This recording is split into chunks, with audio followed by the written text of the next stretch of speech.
Ever wonder what is your strongest and weakest self?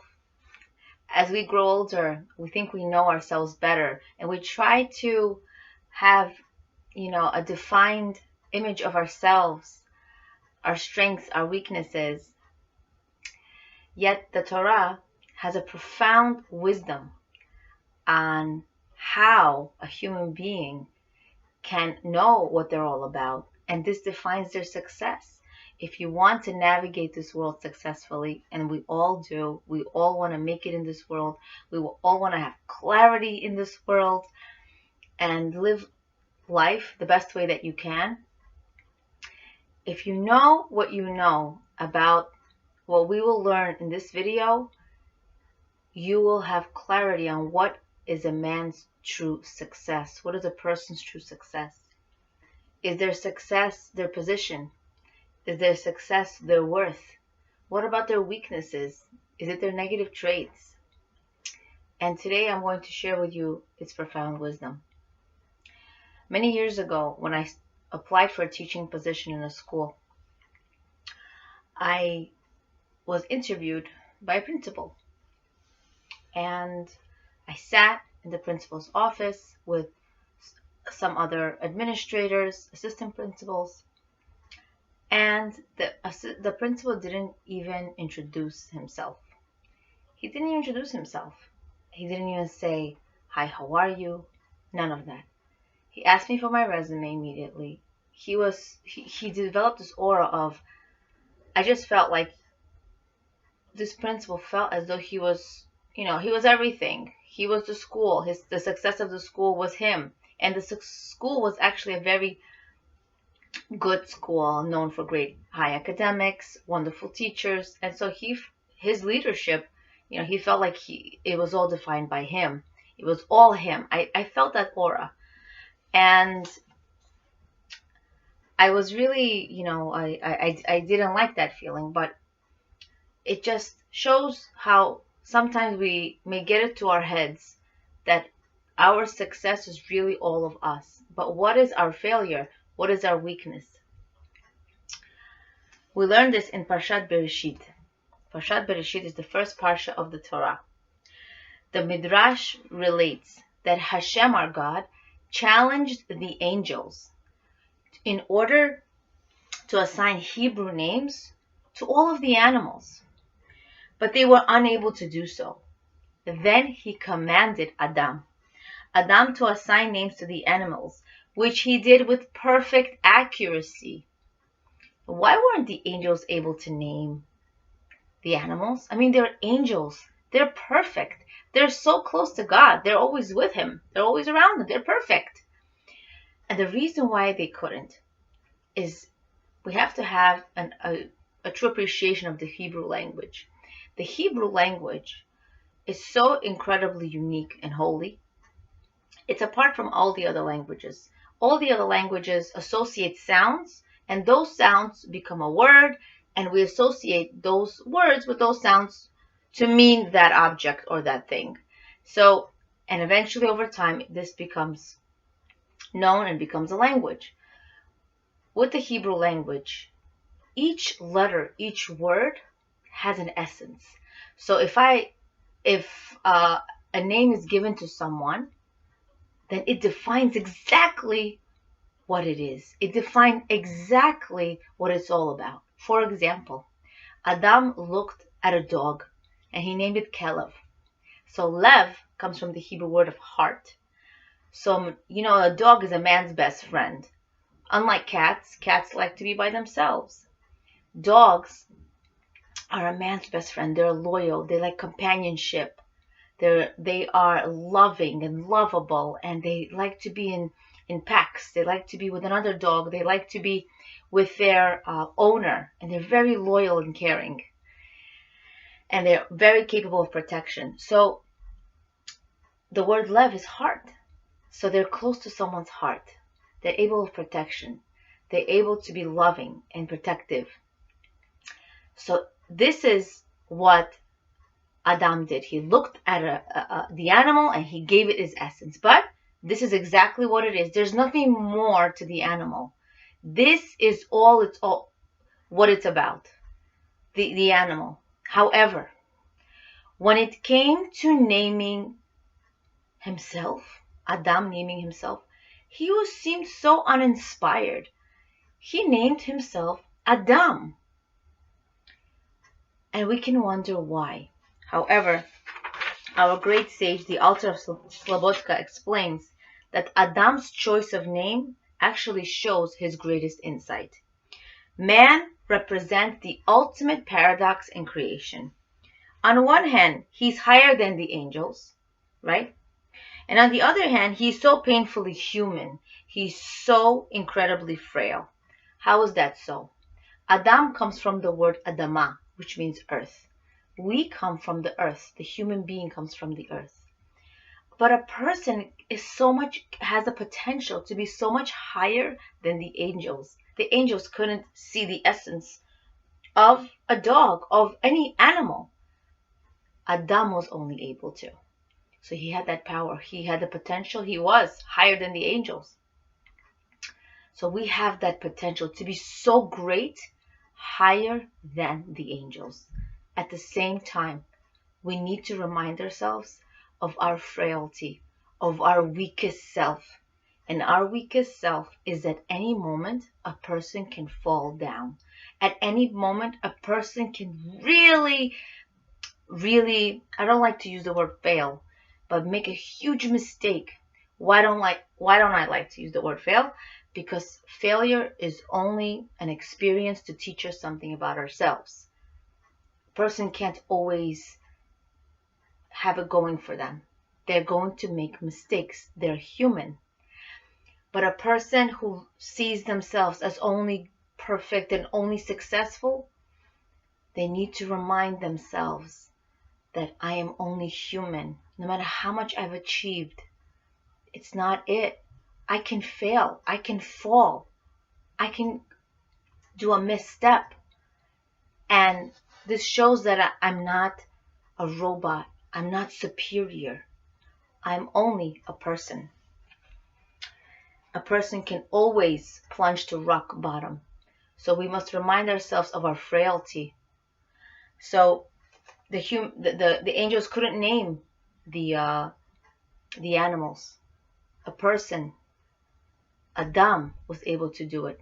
This shows his greatness, and also he reminded himself. He said, "I'm gonna call myself Adam because I'm gonna remind myself that no matter how high I can be, and I can be higher than the angels, I must remember I'm gonna go back to the earth one day. I must remember where I came from." And that's one of the reasons when we make challah, we put the eggs in the challah. The eggs represent our humble beginnings. When you pray and make challah, the bread that we make, I must remind myself that I came from, I was an egg. I was like almost invisible at one point. My humble beginnings. So no matter how much a person has soared, succeeded, they must remind themselves at one point they were nothing. And at one point they're going to go back to the earth where they came from. And I wanted to share with you a powerful story called Lost Chances. Rabbi Yehiel Spiro shares it with us in his book, Touched by a Story Too. There was a young man. His name was Yitzchak Elhanan. And he was studying Torah. And his passion was to study Torah. This was what made his day. This was what made everything amazing, his day productive. And it was so cold in the Kovno winter. He had frozen feet almost and really bad chest pain. And he wanted nothing else than to learn Torah.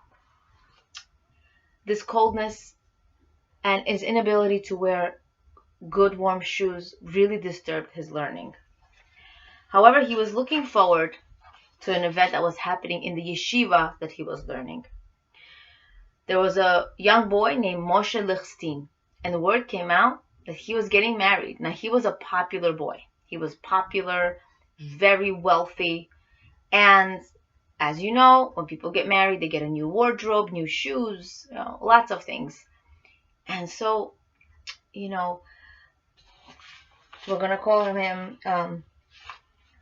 young Elchanan, young Yitzchak Elchanan, this was his name. he was embarrassed that it had to come to this point where he had to do this. So he decided to 2 weeks before the wedding, he would approach Moshe Lichtenstein. He would say, I just have a question to ask you. Please, is it possible that you could give me the pair of your shoes that you're wearing? Because I know you're going to get married and you're going to get a whole new wardrobe, but I really need shoes for my learning. I can't learn without warm shoes. It's really, really difficult. And as I said earlier, he was already getting sick. And this is what Moshe Lichtenstein replied to him. Scornfully, he replied, if you need a pair of shoes, go to work and purchase a pair for yourself. Then you won't have to ask for handouts. Painfully, young Elchanan went back to his learning, his meager learning, and he knew it would suffer. He knew his Torah learning would suffer. And he went back. He felt so bad, not because he really wanted to be warm, although that would be nice, but he was really concerned for his Torah learning, that it wouldn't be as effective and it wouldn't be as long. Nearly 50 years passed. Yitzchak Elchanan had become a great Torah giant. He became Rab Yitzchak Elchanan Spector, to whom thousands turned for guidance and inspiration. One day he came to the city of Vilna, and 20,000 people came to greet him. Why did he come? He was trying to publish his new Sefer, his new book, and he needed sponsors to help him publish and spread the book. So he had lots of meetings where people came privately to see him, to donate money, to sponsor for the publishing of his book. One of those distinguished individuals came into the room to meet him, made an appointment, and he said, I'm happy to sponsor your book. You know what? I can sponsor your future books as well. I can take care of the binding. I can take care of the publishing. I can take care of everything, the fundraising, everything. I will take care of everything. I'm going to sponsor the book and all your future books. Rabbi Yitzchak Elchanan looked at him in the face, and he was looking at him, and he said, thought to himself, he's very familiar. He said, may I ask you for your name? And he said, my name is Moshe Lichtenstein. And this is Rab Yitzchak's reply, Yochanan Yitzchak's reply. His children were sitting beside him and his grandchildren. And this is what his reply. Moshe, you are 50 years too late. I'm sorry, but you lost your chance. And this astonished his children and his grandchildren. How could our grandfather reply like this? He never talks like this. He's very careful. And he would never turn down such a sponsoring. Why would he do that? And of course, Rabbi Yitzchak Elchanan had to explain himself to his family members. It was so uncharacteristic of him to refuse such a worthy cause, such a worthy Torah cause. After they questioned him, he explained, and he said it the following way. 50 years ago, I was poor. I was a poor, orphaned young man. Winter came, and my shoes were torn so badly that the sole was no longer attached to the shoe.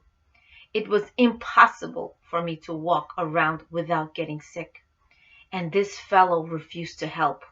Had he helped back then, he would have had a great portion in my Torah learning. But now it is too late. The stance that Rabbi Yitzchak took was not based on revenge, but he was trying to send Moshe Lichtenstein a message. Stop doing things in order for your name to be in bright golden letters, just for your name to be publicized to the world that you published my book. Stop that. That's not what we're here for. That's not what life is all about. That's not your purpose.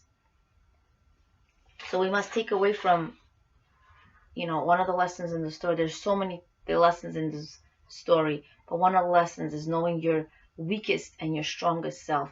No matter how rich you are, no matter how successful you are, no matter how smart you are, and even as a Torah giant, no matter how much you've accomplished, you're not here to show it off. You're here to help. Our purpose in this world is to be there for one another, to help other people. And our weakest selves is to know that we rely on Hashem for our success. That one day we'll go back to the earth and we'll say, listen, I did the best that I could with the life that you gave me. And it's all, thank you. Thank you so much for giving me the opportunity to help, for giving me the opportunity to be successful. It was you. It was your help. You enabled me, Hashem, our God. You enabled me to do this. And I thank you. And I know that I'm frail. And I know that I'm weak. I know at any point I can reach rock bottom. But we have to understand from this story and these lessons that our success is truly from Hashem. Leah Abramov, Being and Becoming.